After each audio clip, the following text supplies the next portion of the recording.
So again, Pete Fader here from University of Pennsylvania and Theta, and love this idea, this series that we've set up here on CLV in action.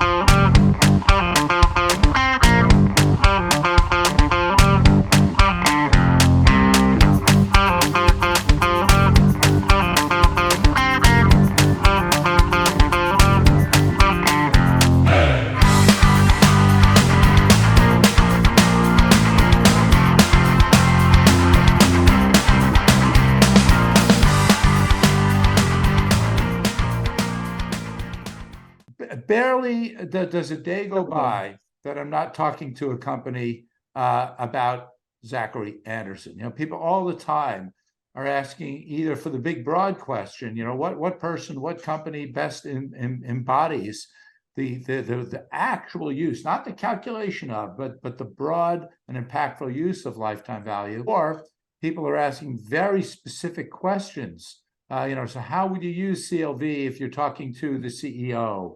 How would you use CLV if you're trying to get the R&D people to do what you want them to do? Or if you're talking about, distribution, supply chain, CFO, talent management. One of the amazing things that Zach has done is he's figured out a narrative, an application, a metaphor for the relevance of lifetime value for every part of the organization. I've learned so much from him, and the stories that he tells are compelling. They're broadly applicable, and they're ever evolving. There's always new ones. So when it comes to me talking to Zach, it's less about tell us about the time that. There'll be some of that too, but it's going to be mostly tell us what you're doing, thinking, and planning. So Zach, you still there? I'm here now. Yeah. Hey, Excellent. Can you see me and hear me? Oh, yeah, there you are. Good, excellent. So Zach, thanks so much for joining us. I know you're just super busy, and it's a Friday afternoon over in the UK, and we're trying to throw as many kind of technical snafus at you, but you're with us. So first of all, how are you doing there? I'm doing great. We've had 3 of the hottest days of the year in the UK in the last 3 days, so it's pretty warm, but and it's the end of summer. So I see all the kids in their uniforms, in their winter uniforms, back to school. Yeah, we're having a great time. It's been a great summer, and I don't mind the heat coming from California, so it's kind of normal actually for me. And so what about the heat coming from, I don't know, executives at NatWest Bank? So yeah, I mean, we're doing lots of great stuff. I mean, we have been on a pretty incredible journey over the last 3.5 years, in terms of really trying to really assess what a customer-centric bank really looks like. How do we really get in touch with all of our customers, and be able to deliver more value for all of our stakeholders, the communities that we operate in, our customers, and our shareholders. So let me say 2 things. First of all, when it comes to just those words you said, there's an awful lot of banks, there's an awful lot of companies who are saying stuff like that, just the words. I know that below those kind of those happy words, there's real meaningful action. But before we get to that, let's just set the stage a little bit. Again, I want to talk about the present and the future, but I think it is important to give the context of the past. So give us the quick 5 minutes about yourself, the kinds of things you did at Electronic Arts, and again, how it sets you up for what you're doing today. Yeah, I mean, I think my bio says it, but I'm really a game theorist and a mathematician by training. I think of myself as an analyst, and I've been on a journey along with the growth in data and analytics across the last 20 years. That's really, I lucked out. I had the right skills at the right time. And then I'd say probably in the last 15 years, I've always been interested in customers in particular. And in the last 15 years, based on your work and Bruce's work, Bruce Hardy, that is, around CLV, I really got connected with using CLV to understand, but then drive real customer value. And so my career over the last 15 years has really been around experimenting and building the foundations and the capabilities for big companies with lots of customers to be able to manage customer value in a positive way.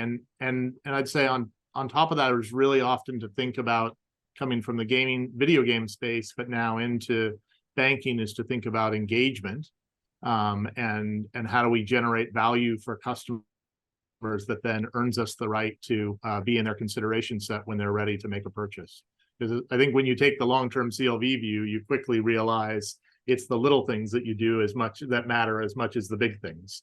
And you start to think about it from that perspective. So tell us about, again, last thing I want to ask about the past, because there's so much to talk about the present and future. What was there a particular aha moment or some activity that happened while you're at EA to say, this stuff's real, this stuff's impactful, I'm gonna really invest in it and go out on a limb with it? I mean, I think when I was at EA, there was probably a couple moments, but two separate ones. The first was my first job at EA was to do forecasting. And at that time, we weren't a digital business. We sold video games through discs.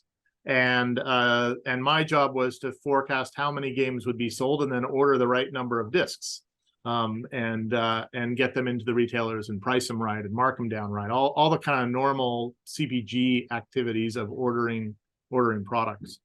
And one of the things that I realized in that process was that we were forecasting, like every other CPG company at the time, as a time series, essentially assuming that last month's sales will drive this month's sales. But games don't operate like that. They have this huge decay curve of like a 70% decay from the first week of launch of a game to the second week. They look more like movies, actually more extreme even than movies. And so we were really trying to forecast who was going to show up that first week from last year, not some time series. And at one point, kind of in the middle, a few years into my time at EA, we started to do a lot more game registrations. And we realized, oh my goodness, the people that are showing up the first week this week are the same people that showed up last year in the first week, or some percentage of them. And actually, that was more about looking at kind of thinking about it almost like a subscription, even though we were selling products each year. And so when we started thinking about that, we very quickly realized, we could predict who is going to come back from one game to the next game. And then we started to think about, how do we understand that? How do we think about, if that's true, then should we really be spending all this money on marketing at the beginning? Because we're not really incrementally adding a whole bunch of customers from the marketing. We're really just, the people that played hundreds of hours of the last game are the ones that are going to come and show up on the first week. And so that was probably the first time the ball really dropped, that our aggregate forecasting methods didn't work. We really needed to understand cohorts and people's behavior inside the games. And that started to lead us down a goal towards lifetime value. The second one was really a big marketing and market change, which was when the mobile gaming market went free to play. We realized that we were spending money the same way we normally spent money for console games on marketing, kind of big overhead, large, splashy stuff. And we realized that was really great, except that less than 10% of the customers that we were getting into the games actually spent money in them because it was free to play. So we realized, oh, wow, that means 90% of our marketing is instantly not profitable, and actually probably negatively profitable, even if you assume the marketing was there. And so we then started to have to figure out what customers had high lifetime values. How could we bring them in? How could we target our marketing for them? How do we give marketers feedback on which customers had value and which were costing us? And so that was probably the other really big shift. And that was interesting because it had massive scale. So we were marketing to, billions of customers, many hundreds of millions of billions of ad impressions, and trying to figure out which of those were bringing in the customers that actually wanted to pay and were going to stay in the game for a long term, was a really interesting position. And what I loved about that was actually also, it was probably the first time the penny dropped for me that great marketing, great CLV was about bringing customers that your product could help or they would enjoy in the gaming space together with your product, as opposed to building a massive funnel and spending a whole bunch of money and then just narrowing that funnel down through great click-throughs and kind of optimization. It was really about, well, let's not market to everybody. Let's find the customers that will love us and that we will love to have, and they'll build a great community. I don't know. Actually, I was just listening to EA's earnings call, and Andrew Wilson, the CEO that I work with a lot there at EA, was just talking about the value of the size of the communities that they've built around their games over time, and that's the real asset that will drive EA forward.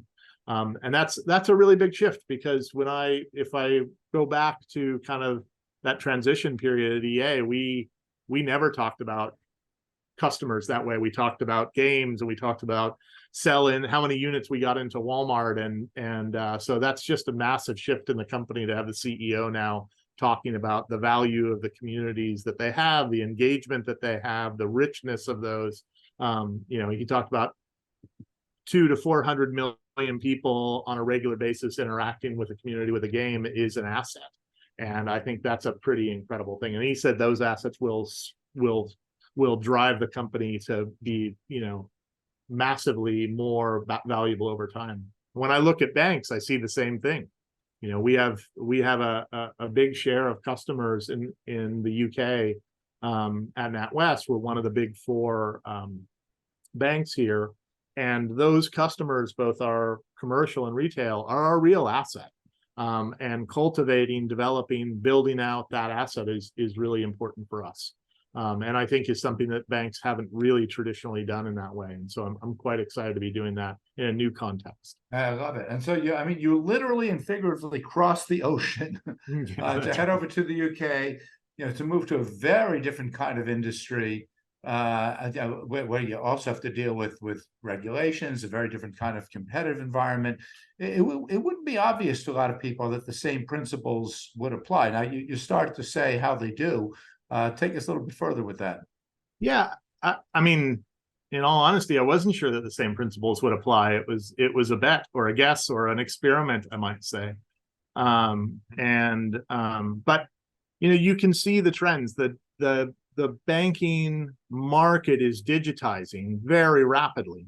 And actually COVID, when I first came to NatWest, just really accelerated that even more. But when you have a digital market, but products that are relatively infrequently sold, you quickly realize that the engagement, the way you support your customers and help them every day, is what then determines really whether you're in their consideration set when they do want to buy a mortgage or a new credit card or take out a short-term loan.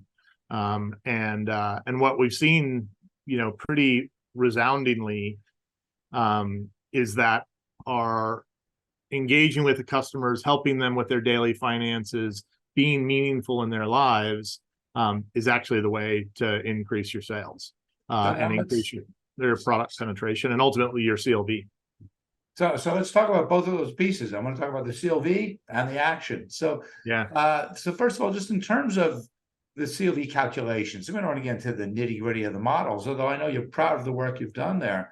Yeah. Tell us a little bit about just from the methodological side, how it's been different at EA versus NatWest.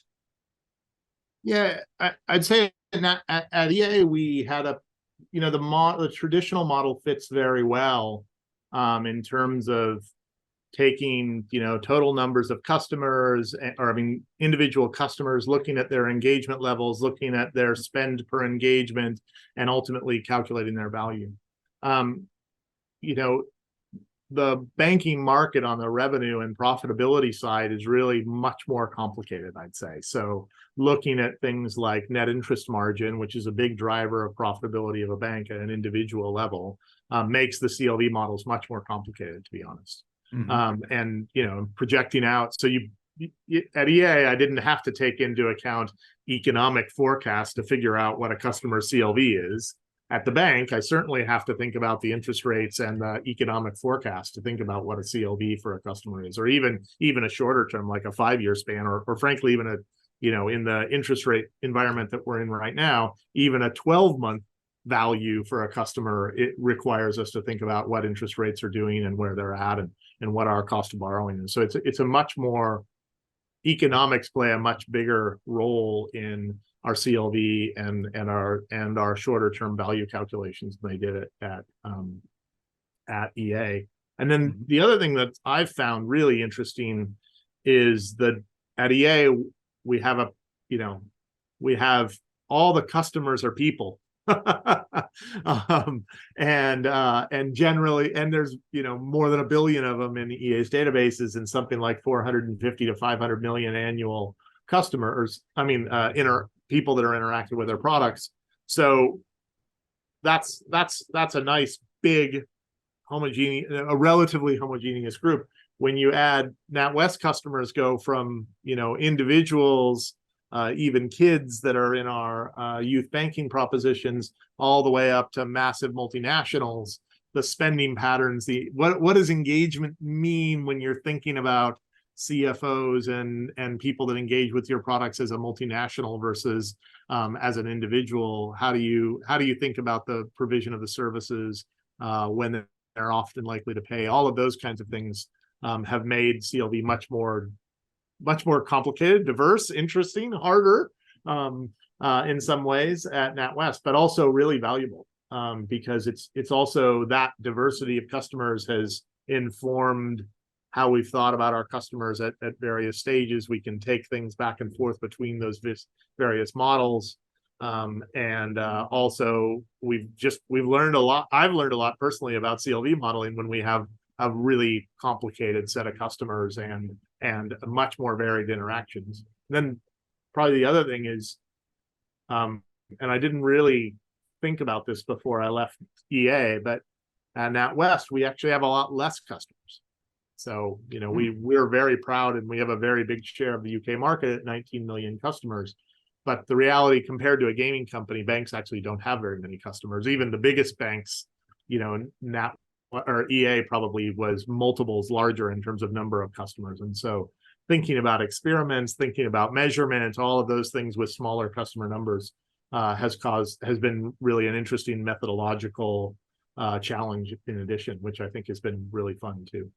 And so despite the smaller numbers, which are still pretty big. Let's 20 million customers, 19 million customers is a pretty big number. So, but despite the differences, and again, without getting into all the technical details, is it fair to say that the overall approach and the focus on cohorts, for instance, just the philosophical approach to the CLV modeling, is it similar or different? How does it compare?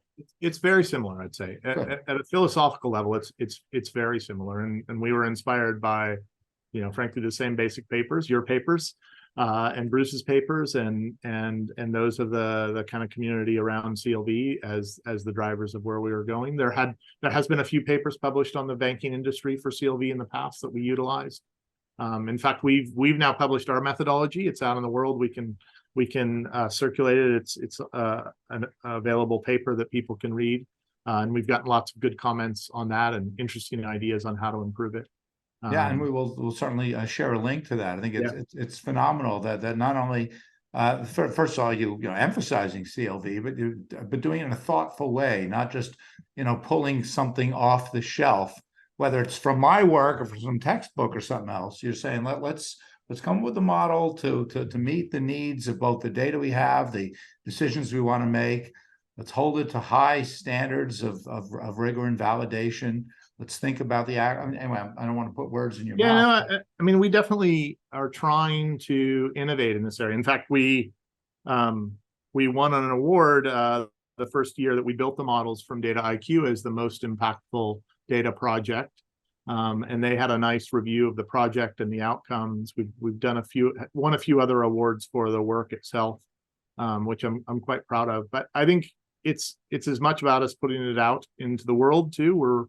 We're also doing really basic things like now reporting our customer numbers and some of those things in line with the kind of customer centricity movement. And I think it all goes together for me in terms of building this up. If you think, and I really think about it from a purpose lens.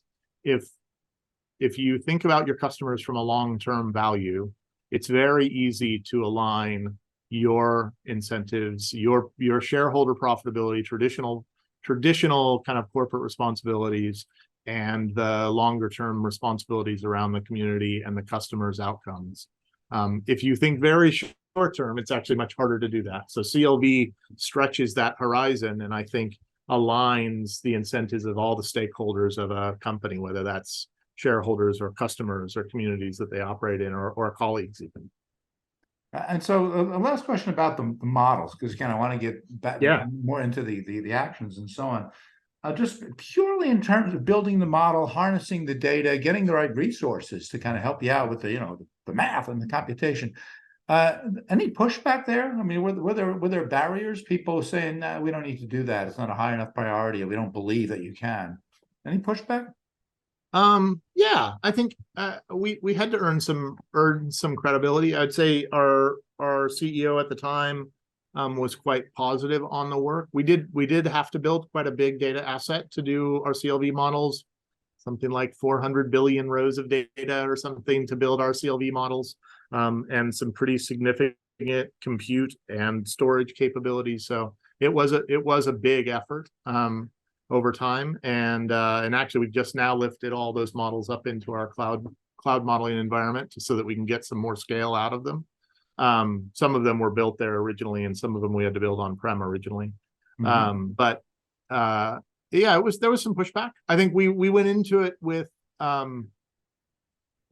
it piece by piece. So we started with our retail bank, and frankly, the lower end of the retail bank, which is the easier part of the market, a little more, I mean, still pretty heterogeneous, but a little more homogeneous. And we very quickly, along with building the models, got insights about the customer base, and then started taking actions so that we could show the value of having the models. And that was really powerful. And then I'd say the other thing is very quickly the models and the output started getting being part of the conversation around strategy, which I think also generated some value. I think it was last year I did a teach-in with our investors and the CEO on some of this, and one of the things that we disclosed and talked about there was our decision to reinvest in the youth market. So what was quite interesting was NatWest had generally been decreasing its investment in propositions for youth, because for the most part, if you look at it in a short-term view, youth is a not profitable segment. Obviously, if you look at it in a lifetime value view, you start to see much more profitability. But one of the things that was really interesting in the models was we also saw that kind of our everyday banking customers that had already been in the kind of regular household segments were 2 times more valuable to us if their kids also banked with us, even holding everything else flat, like income and investments and age.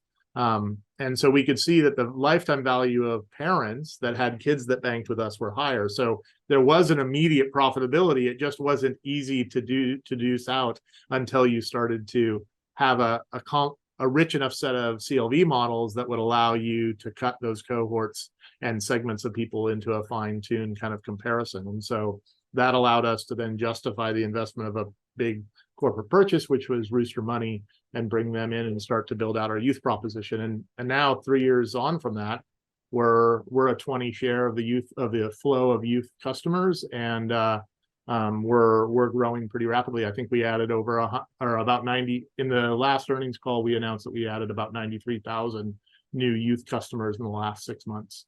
So you can imagine what that's doing to our CLV calculations and adding, value, long-term value for the bank. And so a couple of interesting questions about data here. Like Carmen Puso, who himself has a background applying customer centricity in the banking world, asking about internal versus external data sources. So how much of it is just stuff you have versus third-party data you need to bring in? Yeah, great question. To date, we've mostly focused on internal. I mean, obviously the economic scenarios are the official scenarios generated by the bank, and they do use lots of external data to develop the economic scenarios. But the customer level data is really our data.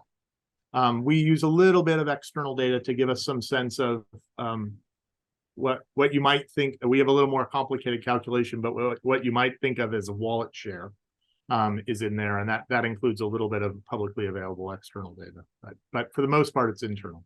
And That's correct. I've kind of always had that bias in my models. That was true at EA too.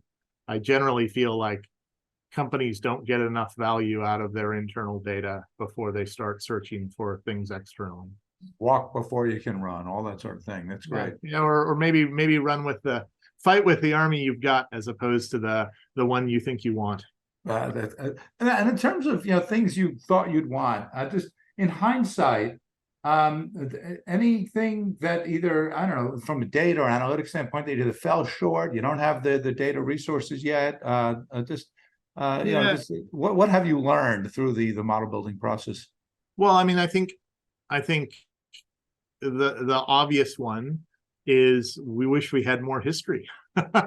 It's very difficult. I think we're pretty comfortable with our 5-year projections, but real CLV, lifetime customer for a bank is a lifetime of a person or more, even when you think about multi-generational customers in our Coots business. And so you really want more data. More history is really what we'd really like. And the reality is we have history in some areas, but not long, easily available data for more, long enough to be able to feel comfortable with the long-term projections. But that's okay. I mean, I think we're comfortable enough with our long-term projections to guide us. And our 5 years we feel pretty good about, and they've been proving out to be pretty true, the first ones that we did. So we're constantly evaluating each cohort and the data sets to look at where we're at and what the value is, and making adjustments to the models too along the way. So that's probably the thing I wish I had done first. I wish I had more data, but I guess you always think that in these shoes. I think the other thing that was a real learning for me here was at EA, we mostly built the first lifetime value models in a bubble with the data science team, and then went out and got them to be used by the game teams and the marketers. And I'd say here from the start at NatWest, we built our models right in conjunction with the business and the marketing teams. They were in the scrums with us. As soon as we got insights out of our CLV models and even the data and kind of basic analytical cuts that we were putting together, even before we ran CLV, we were taking action to see whether we could build interventions and marketing activities that would work to raise value. And that feedback was really rich and quite productive. And that also, to your point before, gave people lots more security that the value that we were generating from the models was real, and it wasn't just a IT or a data science or a crazy CDAO project, right? Right. So let's talk about that. So again, not enough on the models. We could talk for days just about the model building and evaluation process. But in terms of getting those internal wins, you talk about how there have been some contrast between which functional areas, which partners you prioritized or found the biggest success with at NatWest versus EA. Drill down a bit more into that. I think at EA we started really in the marketing side primarily, and that was a little bit about the context of where we were at the time that we developed the models. We were at the kind of we were just at the bottom of a economic cycle and of the company's cycle at that time, and marketing was under a ton of pressure, and so we went to marketing. I mean, marketing was the natural shareholder for the models and the work that we were doing right away, or the stakeholder for that. I think at NatWest it's been a much more of a collaboration, both with marketing, with our chief marketing officer, but also the business owners. who are trying to understand it. And the fact that it kind of got into the strategy realm and M&A realm very quickly was a very interesting one too. I think that's really a result of our CEO and her interest at the time in what we were doing. I mean, we took her through the weights coming out of our machine learning models at a very detailed level. And so that kind of curiosity from management, I'd say, actually across the board, even the retail banking CEO and some of his directs were all very interested in the results of the model and where we were going. And so that was pretty interesting. Let's talk about the F word, finance. Yeah. Again, how was it EA? And then I want to drill down a bit into some of the differences at NatWest. Yeah. The finance team here has been quite, I would say, quite supportive of the overall customer centricity bent. Probably not, they're not, I would say they're more, they're definitely thinking about customer lifetime value, but they're more interested in really getting good understanding of current customer value. And so they've invested a lot in building out. Katie Murray, our CFO, I think is quite progressive, one of the people that interviewed me, and really thinking about how customer value relates to our overall finances.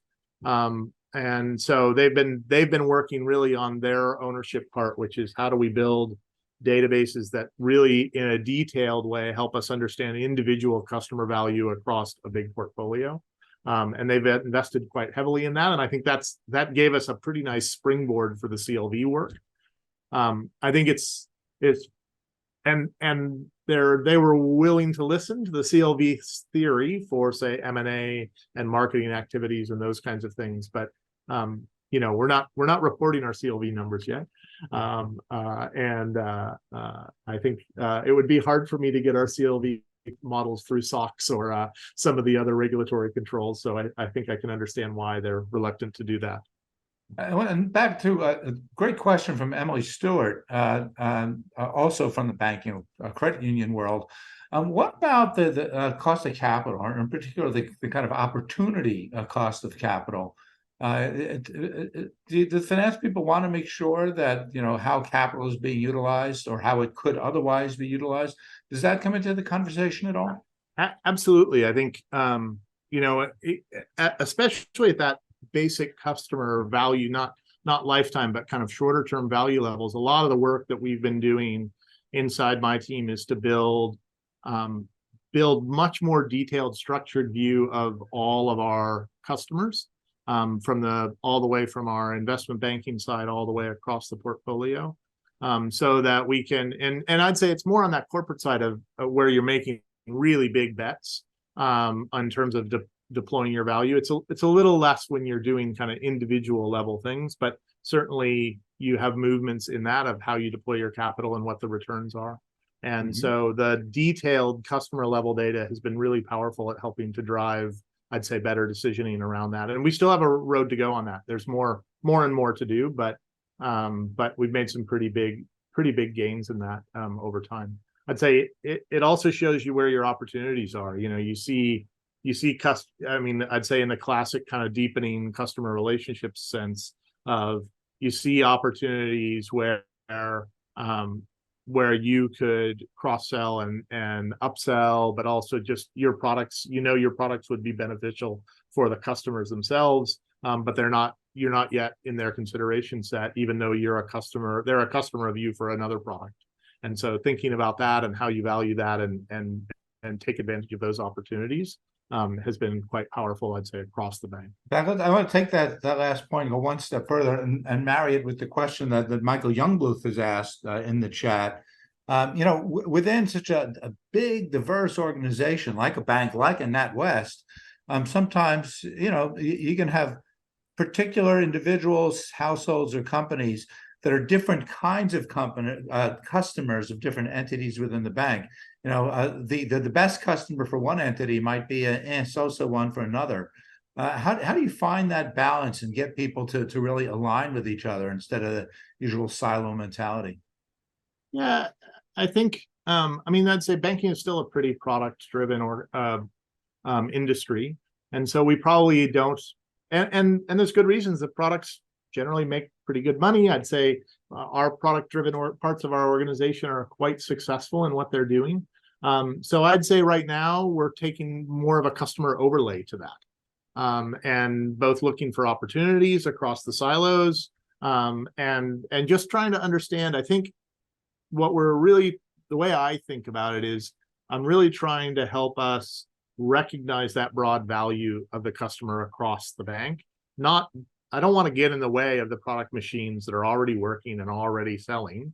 But what I want to do is make sure that we're not making a short-term decision in one place that'll affect us across the organization. And that was very true in gaming, for example. When we started to realize, for example, that some of our customers that were playing FIFA, for example, were obviously also playing Battlefield, also playing Need for Speed, and FIFA was fighting churn out of their games like mad. But then they had a big churn event every time Battlefield would launch. And I think as a company, we got comfortable with the idea that wasn't a bad thing. That's actually a pretty good thing. And in fact, we should facilitate that. And so, because we'd rather have customers churn out of FIFA to go to Battlefield than churn out of FIFA to go to Call of Duty. And so when we kind of grasped that there was, it wasn't, the analogy we used to have was like choosing which place for your family to go eat each night. The restaurant, the Italian place that you ate on Thursday is going to fight like heck to get you back on Friday. But that's kind of, over the long run, no family's going to eat the same restaurant every night for the rest of their lives. So you got to recognize your place in the world. And if you're a portfolio company and maybe you have the Italian place and the Greek place next door, that's a better outcome. And if you should be willing to let people swap and go. Diversity is pretty powerful, I think, like in gaming, for example. But I think across banking, we have to just understand the interplay between those things. That example that I gave that we've talked about before about the youth market is a good example of, having a whole family banking with you and delivering great value for them increases your probability that they're going to think of you to take on other products when it's appropriate for them to do that. I love this can-do attitude that instead of just looking at a business as being completely siloed and separated, you look at it as here are opportunities. Here's that whole idea of diversity.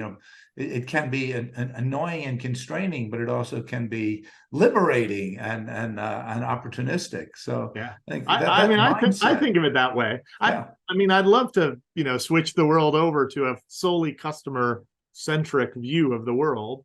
But these are, what I've learned about banking is these are complicated products that have lots of dimensions to them, and having product experts have some locus of control is really powerful and important and generates great returns. I think overlaying and adding to that perspective with a customer view, not just customer satisfaction view, which is also important, but a real kind of life cycle of the customer and network of the customer is a pretty powerful add to that, and just gives you more information to operate under. It is liberating. It gives you more opportunities to see connections, to develop benefits, and frankly, again, aligns you with the customers. Nobody really buys, or nobody gets a mortgage because they want to take out a product, a mortgage product. They get a mortgage because they want to own a home, right? Because they want to have a home warming party, because they want a place to raise their kids. So if you think about all of that in terms of selling the mortgage, and recognize that if, the reality is if you help somebody save for their down payment for a mortgage, they're more likely to consider you when they go to buy the home and buy a mortgage. That long-term relationship that you've built is real value. It also helps the customer achieve their personal goals, which is pretty great. So I think those are the things. Yeah, I guess it is liberating to me. I see it as a huge opportunity when you expand out the time and expand out the dimensions. Mathematically, there's more things to optimize over. There's more opportunities to find, and when you narrow it, you can take action very fast. But you often do it in a way that has unintended consequences outside of your view. I love it. Now, I want to come back and talk more about some of the internal opportunities and challenges. But let's talk a bunch of questions here, talking about the external, about getting corporate stakeholders on board. And I know you and I have had some conversations about that. You said a few minutes ago you're actually starting to change some of your disclosures to stakeholders to reflect some of these customer metrics. Just tell us a bit more both about the metrics and the process, the thinking underneath that. Yeah. I mean, it's simple to say, but what you measure, you care about, right? And you better measure what you care about, and customer, basic things like customer counts, active levels, understanding new versus existing, and churn, and cohort views. All of these things are pretty powerful, and the more you can build them into the way the company thinks, and then hopefully align that with the way your investors, your community, all of your stakeholders think, I think the better the outcome is. And we certainly saw that at EA as we started to disclose our numbers around engagement and total customer accounts and monetization levels at a customer level and NPS. What we saw was that both things happened. The game teams focused on customer more, and started to create some great outcomes. And then also the investors started to understand the real value, just as we were talking about before, of what's the value of the customer base, what's the value of the engagement and of the games in terms of monetizing that customer base. And so I think bringing all those things into the picture is a great way to build for investors, community, and the company to really value the same thing, and to start to create better, frankly, I think create better models. If you go back to the conversation that we had at the beginning around EA and trying to forecast how many discs to sell, if you think about a lot of investor models, they're built at that level.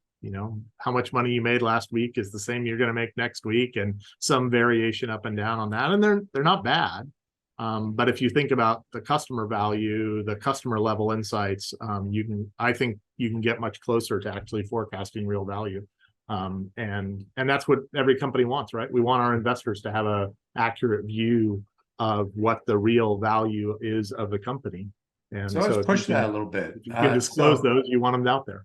So yeah, I mean, I think jokingly a few minutes ago about not disclosing CLV and just a lot of the kind of regulatory issues you'd run into if you even tried. I don't think you're going there. But how far can you go with different kinds of customer disclosures? I don't want you to give away anything confidential, but are you just getting started with it, or have you kind of reached the limit? Tell us just more generally about that. I don't think we're at the limit yet. I think we're continuing to look at what we can disclose and what we feel the data quality is high enough to disclose.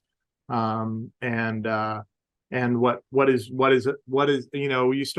you do start to get into some questions about what are we telling our competitors, the more information we disclose versus our investors and our other stakeholders. So those are some pretty important questions in terms of what we're looking at. So I think we'll go.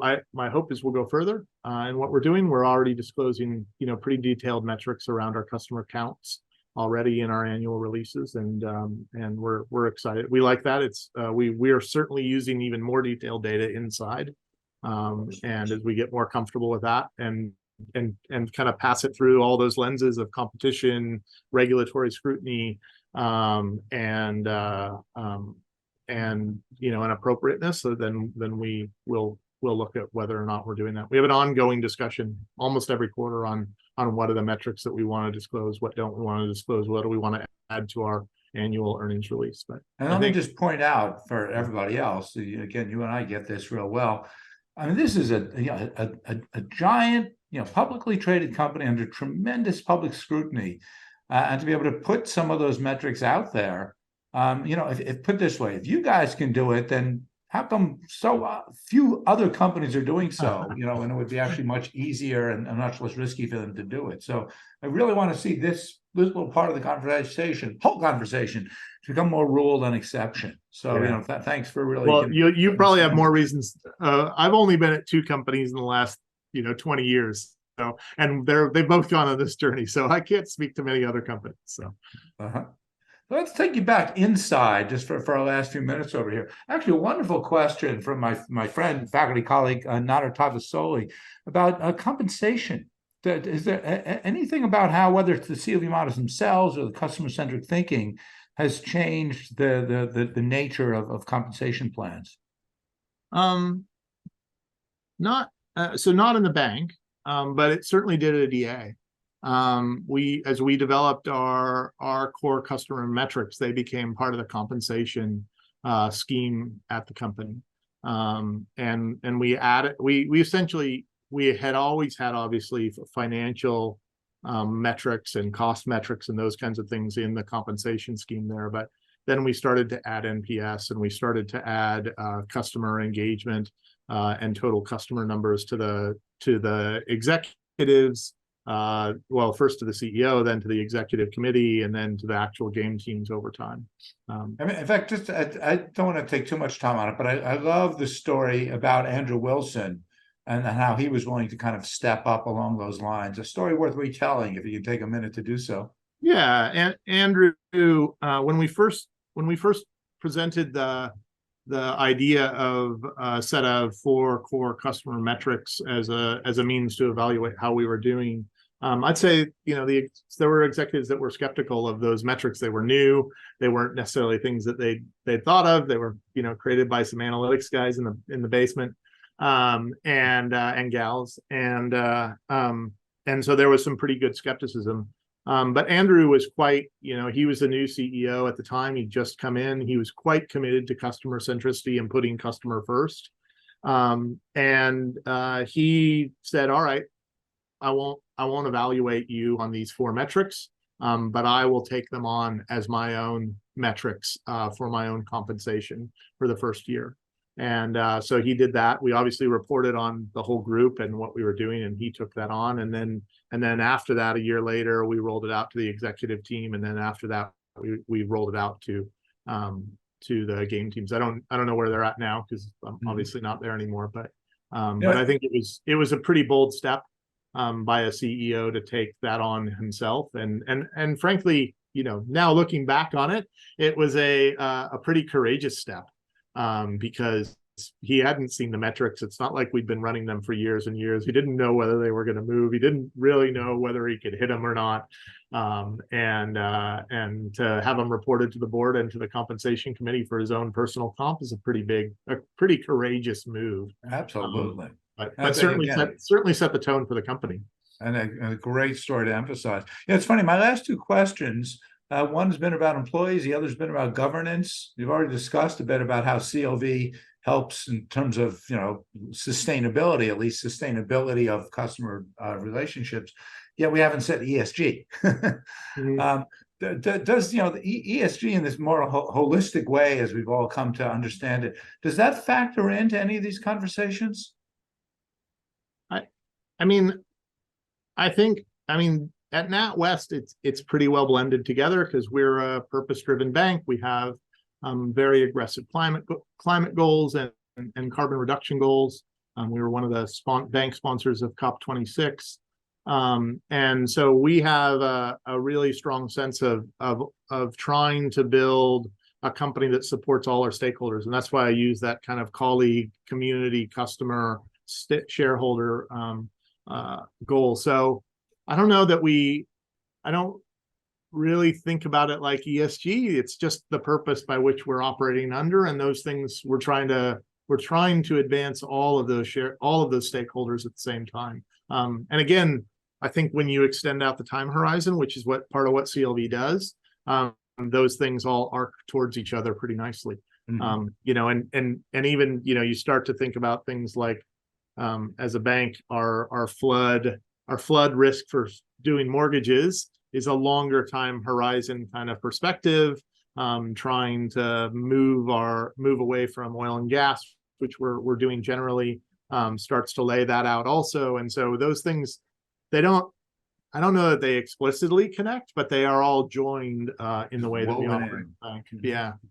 If people joined late and they were watching this conversation and things you're working on, the role you have at the bank, I don't think a lot of people would guess that this person I'm talking to is the chief data analytics officer. You know, a lot of stuff you're saying here is well outside the traditional bounds of that role. I'm looking at Bruce Siegel's question here. So he's asking about, how is the role of the CDAO changing? Are you exception or rule? What do we expect out of that role in the future? Yeah, I think it's I was at a conference a while back, and we were talking about this as a group of chief data and analytics officers of various names. Some right now it's keen to have you as the chief AI officer, but and then at one point I was a chief scientist or chief statistician, or lots of different titles over time. But I do think that there is a shifting role for the data leaders to be more transformational. The reality is that if you're just doing data governance, or if you're just doing models, or if you're frankly just doing AI,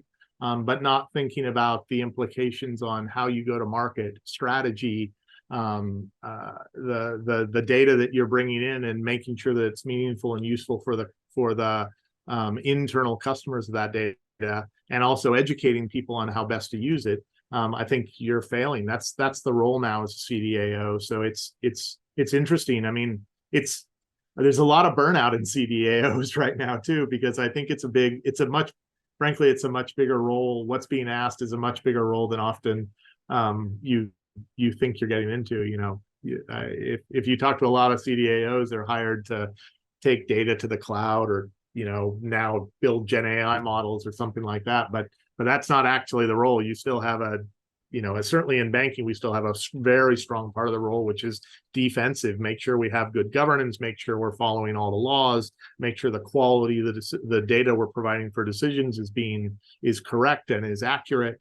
Make sure that our reporting has good quality data around, or the data that's included in our regulatory reports is high quality. So there is a big defensive role there, but now you have kind of all these other pieces stacked on top of it, which makes it fun, actually. To me, again, maybe that's me in the glass half full kind of perspective, but I think the diversity of all of that is actually really makes the job interesting. I don't think I'd want just a defensive job, or frankly even just an AI job. I like all of it. And by the way, if you're regardless of the job, if the company that you're at isn't thinking about all those things, it's very hard to do any of the high value stuff on top. If we didn't have good quality data, it would be very hard to build CLV models. If we didn't have very good governance around our privacy and our GDPR rules, then it would be very hard to act on the insights from CLV. And so you kind of go down, you got to do all those things regardless, whether it's in your remit or somebody else's. So it's easier to connect them all. So we've got 5 minutes to go. We've been talking about the past, talking about the present, talk a little bit about the future. Again, without giving too much away, in general terms, in terms of the CLV models and the customer-centric initiatives, what's next? I mean, we're continuing to deepen our. I think, we're continuing to do a number of things. We're really searching for, I would say, especially in the retail bank area, how to shift from just digitization to engagement, and what that really means, and how we build a deep relationship with our customers around money, how we help them every day with their money in order to, first just help them with their money, but second, also to be in the consideration set when they want to take a financial product. How that inspires us to build new products and new services, I think, is the other thing that's really starting to happen now. We've just recently gone live. We built a Know Your Credit Score service that we gave away free to all of our customers. We've now gone live with that for the whole of the UK market. That's essentially a CLV play, helping people across the UK understand their credit score, improve their credit score, helps them, but it also makes people more credit eligible, gets us into the process of thinking about how they might consume and use their credit. And so those kinds of things, I think, are really, I'm starting to see now an evolution in the services that we're delivering, and how we bring new services into the market that support both customers and our financial goals, which is pretty interesting. And you mentioned engagement a bunch of times. I'm looking at another great question from Bruce Siegel. I'm not asking you for a formal definition right now, if you want to provide it. Do you think we'll get to a point where you'll actually start having engagement-related disclosures? Hmm. I mean, at EA, we definitely used engagement as what we called session days as one of our core 4 metrics. And we did talk about them externally as part of our disclosure. I don't know if we'll ever get there as a bank or not, but it's certainly, you can see how customers, the more we're helpful, and we have internal targets around helpful interactions. So how many positive interactions can we have with our customers? How do we increase that? How do we show up in a way that's helpful for them in their financial lives? And we believe that as we do that more and more, then that will also, we'll earn that right to grow and to sell more products. And so maybe, I mean, we're certainly looking at it internally. We have talked about kind of top level metrics in various settings. In fact, I did disclose when we met last year with the investors that we had grown our interaction levels at that point from about 250,000 a year to well over 3 million, and now we're tracking to multiples of that in terms of levels of interaction with our customers. So, all right. Really Last positive. question from me. I haven't asked about it. You raised it a couple of times. I have a fiduciary responsibility to ask it. AI. Yeah. What about it? What about it? You got to say I mean, something. You've been alluding to it yeah, well, indirectly. I mean, to take it back to our original conversation, and if you read our papers, our CLV models are based on machine learning models underneath. We're using AI quite aggressively in the bank. We use AI for targeting messages, for all kinds of. We have a huge number of models going live every day. Well, not every day, but let's say every quarter that are ML models, machine learning models of one kind or another. It's a great set of tools to do this work, because I mean, fundamentally, I think underneath, the machine learning models are really excellent at picking up the heterogeneity that is at the basis of what mathematically, customer centricity is really about moving away from averages and totals and starting to understand the heterogeneity and diversity in your customer population. And machine learning models are great at picking those things up and helping you to understand them, especially when you're trying to take action on them. And so I think that's for me, ML in particular has been a big unlock in the industry, or for me, in terms of how we do CLV, how we do our designs of prompts and interventions. It's been pretty powerful, and so I'm a big believer in that, and we're really aggressively going down that road. We've done, one of the things that we've done at NatWest over the last 3 years is really invest and partner with Amazon actually around the development of our AI and machine learning suite, and build up a real machine learning operations team. We're using SageMaker, but we built a bunch of automated pipelines and data assets to be able to do that, to drive down the speed, or to drive up the speed at which we can release in a safe and secure way machine learning models, and have them well governed and controlled. And so it's been a big investment for us. We were at Amazon Reconnect last year talking about it. I think we're doing pretty well in that space. So, well, we're going to have a whole separate conversation about that as you continue to build up and roll out some of those capabilities. Great stuff. And if anyone's going to do it right, find that just right balance of the technical and tactical, it's Zachery Anderson and NatWest Bank. Zach, it's 4 o'clock on a Friday afternoon. We've taken far too much of your time. Really appreciate your taking the time, as well as all the folks who have been participating, asking questions, just showing real sincere interest in this.